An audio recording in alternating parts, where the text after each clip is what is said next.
বাংলাদেশের ইতিহাসে একটি স্মরণীয় শতাব্দীকালের একটি শ্রেষ্ঠ স্মরণীয় দিন, যেই দিবসে ইসলামিক স্কলার, সকল ঘরানার আলেম ওলামা, রাজনৈতিক ব্যক্তিবর্গ দল মত ভুলে গিয়ে ফিলিস্তিনের যুদ্ধ বন্ধের আহ্বান জানানোর জন্য পৃথিবীর নিকৃষ্ট জাতি হায়না নামরুদ ফেরাউনের দূষর ইসরায়েলের আক্রমণ সন্ত্রাস বন্ধ করার জন্য ফিলিস্তিনের পক্ষে এই ঢাকায় অংশগ্রহণ করে বাংলাদেশের মানুষ বুঝিয়ে দিয়েছে ফিলিস্তিনের মাটি সারা বিশ্বের মুসলমানের ঘাঁটি, ঠিক না?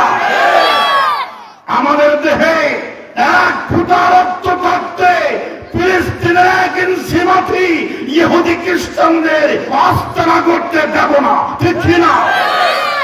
কবি সম্রাট আল্লামা ইকবাল বলেন, तौहीद की अमानत सीनों में है हमारा,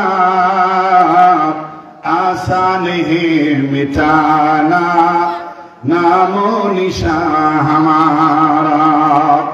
सारा पृथ्वीर मुसलमान আল মুমিনুনা কাজাসিদিন ওয়াহিদ, সারা পৃথিবীর মুসলমান এক অঙ্গের মতো, এক বড়ির মতো। ইদাস্তাকা আইনুহু ইস্তাকা কুল্লুহু, বড়ির ভিতরে কেউ যদি চোখের এক কোণায় হালকা করে গুঁতা মারে তাহলে শুধু চোখে ব্যথা পায় নাকি সারা শরীরে ব্যথা পায়? সারা শরীরে ব্যথা পায়। সেভাবে সারা পৃথিবীর মুসলমান ধর্মের দিক থেকে একটি অঙ্গের মতো, একটি বড়ির মতো। একটি অঙ্গের সামান্য জায়গা যদি কেউ আঘাত করে চিমটি মারে তাহলে সারা শরীর যেমন খবর হয়। বিশ্বের যেখানেই হোক নিরীহ মুসলমান যদি আক্রান্ত হয়, পৃথিবীর যে কোনো মুসলমানদের কলিজায় আগুন ধরে যায়, ঠিক না? কবি সম্রাট বলেন, তাওহীদ নবী শুধুমাত্র বাংলাদেশ নয়, সিনো আরব হামারা, হিন্দু সেটা হামারা, মুসলিম হে হাম ওয়াতন হে সারা জাহান হামারা। যারা ইমানের কালিমার দাবি করে, সে হিন্দুস্তানের অধিবাসী হোক, সে আরব হোক, অনারব হোক, আজব হোক, পশ্চিমা, পূর্ব, মাগরিব, মাশরিক, সীমাঞ্চল, পৃথিবীর যে প্রান্তে থাকো, যদি কালিমাওয়ালা হয় আমরা একে অপরের ভাই ভাই, ঠিক না? মুসলিম হেম ওয়াতন হে, আমার বাংলাদেশ আমার জন্মভূমি নয়, সারা পৃথিবীর কালিমাওয়ালা যেখানে আছে ওটাই আমার মাতৃভূমি, ঠিক না? সুতরাং সেই দাবিতে আজ একত্রিত হয়েছেন।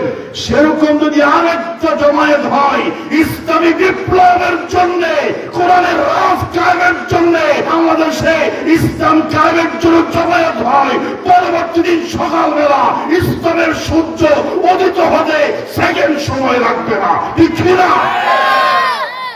আল্লাহ যেন কবুল করে বলেন আমিন। প্রিয় হাজরিন, এমন একটি সুন্দর দিনে আমরা উপস্থিত হতে পেরে বলি আলহামদুলিল্লাহ। আমরা ইমানের পাওয়ার দেখে চান্স দেব।